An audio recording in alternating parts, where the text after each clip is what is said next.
بسم اللہ الرحمن الرحیم الحمدللہ ہمارا شمال ترمیزی کا سبق جاری و ساری ہے، اور ہم نے گزشتہ درس کے اندر حضرت نبی کریم صلی اللہ علیہ وسلم کی حلیہ مبارک کے بارے میں پڑھا تھا کہ آپ صلی اللہ علیہ وسلم کا حلیہ مبارک کس طرح کا تھا۔ مولا علی رضی اللہ تعالیٰ عنہ سے روایت مروی تھی۔ تو آج جو گزشتہ جتنی بھی روایات آئی ہیں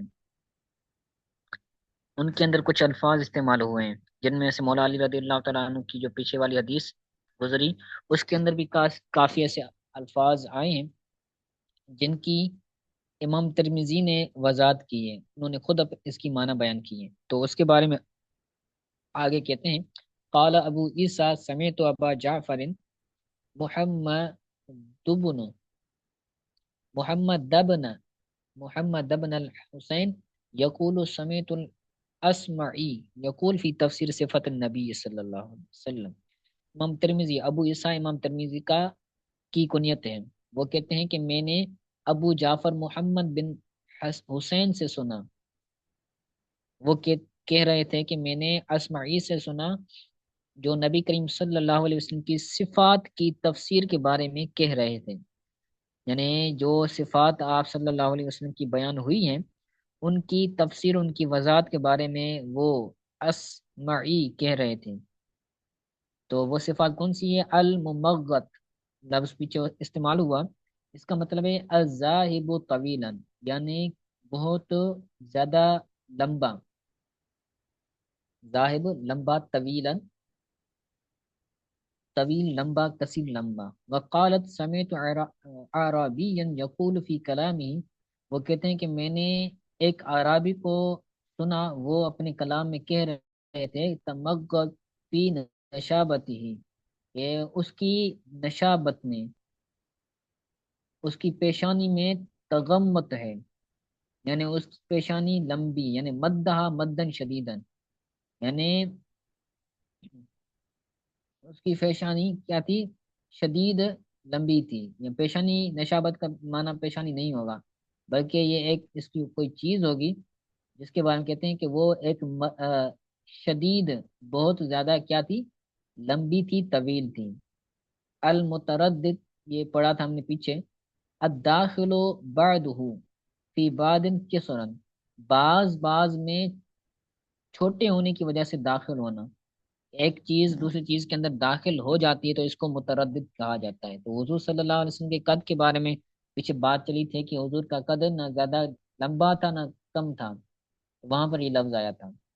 اور وہ امل قطت فشدید الجعودت، قطت کا معنی ہوتا ہے کہ بالوں کا فولڈ ہونا، بال آپس میں فولڈ ہوئے ہوں، ٹھیک ہے، تو شدید بالوں کا فولڈ ہوا ہونا، جہاں وہاں پر لفظ آیا تھا جنگی دار ہونا۔ آگے کہتے ہیں الرجل، الرجل کہتے ہیں الذی فی شعری حجونت، اس کو کہتے ہیں کہ جس کے بالوں میں حجونت ہو۔ حجونت کا مطلب کیا ہے؟ یعنی تسنن قلیل، یعنی جگہ تھوڑی تھوڑی ہو بالوں کے اندر، کسی کے بال جو ہوتے ہیں نا زیادہ گھنے ہوتے ہیں، اور کسی کے بال زیادہ گھنے نہیں ہوتے، بعض جگہ پر ہوتے ہیں بعض پر نہیں ہوتے، تو یہاں پر وہی مراد ہے کہ بعض جگہ پر ہو بال اور بعض جگہ پر نہ ہو، تو اس کو کہتے ہیں تسن قلیل، یعنی بالوں کا تھوڑا ہونا۔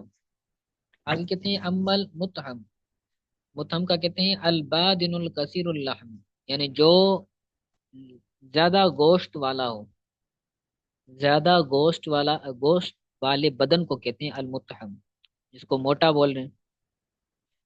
المقلس بولتے ہیں، مقلسم بولتے ہیں المدرور الوجہ، جس کا چہرہ گول ہو، گول چہرے والے کو المقلسم بولتے ہیں۔ آگے کہتے ہیں المشرب، مشرب کہتے ہیں اس کو الذی فی بیادہ حمرۃ، جس کی سفیدی میں، جس کی سفیدی میں تھوڑا سرخ پن ہو، جس کی سفیدی میں سرخ پن ہو اس کو مشرب بولتے ہیں، یعنی سرخی کی طرف مائل ہو۔ الادعج، الادعج اس کو کہتے ہیں الشدید سواد العین، جس کی آنکھیں شدید سیاہ ہوں۔ الاحدب، الطویل الاشفار، اہدف طویل الاشفار یعنی پلکوں کا طویل ہونا، لمبا ہونا، اس کو بولتے ہیں۔ القطر بولتے ہیں مجتمل کفتین وهو الکاہل،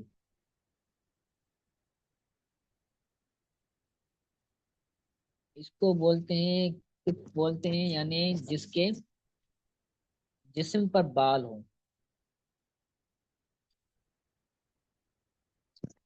جس کے جسم پر غیر ضروری بال نہ ہو، مجتمل کفتین وهو الکاہل یعنی جس کے جسم پر کم بال ہوں۔ المسرب، المسربہ کہتے ہیں ہوا الشعر الدقیق الذی کأنہ، وہ شقیق، وہ دقیق بال جو سینے سے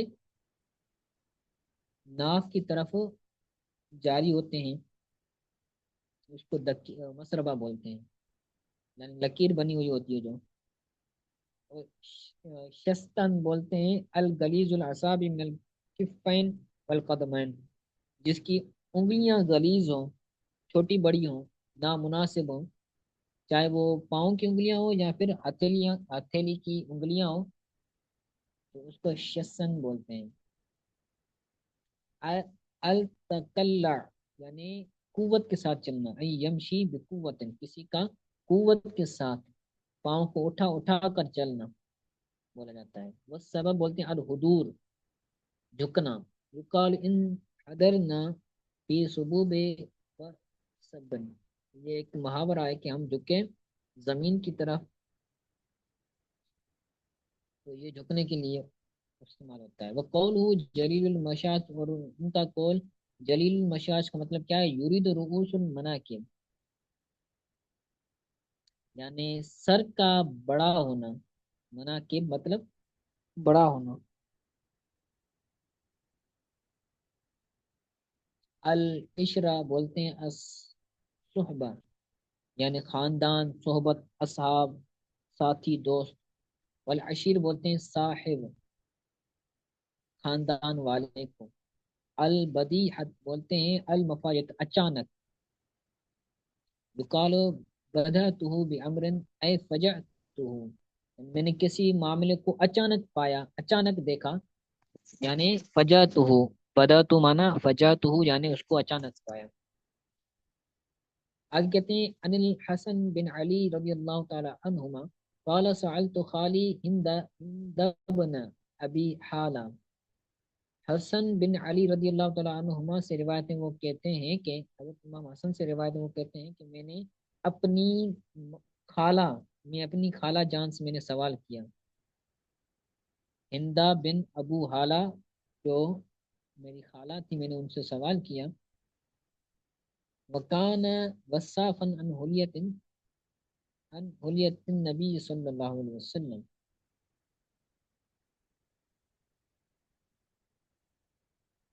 اور وہ نبی کریم صلی اللہ علیہ وسلم کا حلیہ بیان کرنے والی تھی۔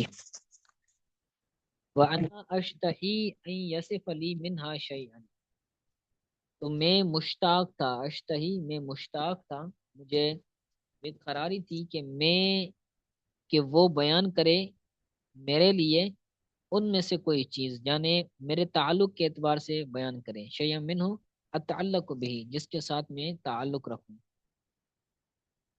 ٹھیک ہے، تو آگے یہ ایک طویل حدیث ہے جس کے الفاظ بھی تھوڑے سے مشکل ہیں، تو انشاءاللہ اس کو ہم کل پڑھ لیں گے۔ تو آج پڑھا ہے اس کو آپ اچھی طرح سے یاد کیجیے گا، اگر کوئی بات سمجھ نہ آئی ہو تو پوچھیں۔ آسانی تھا الفاظ کی معانی کی۔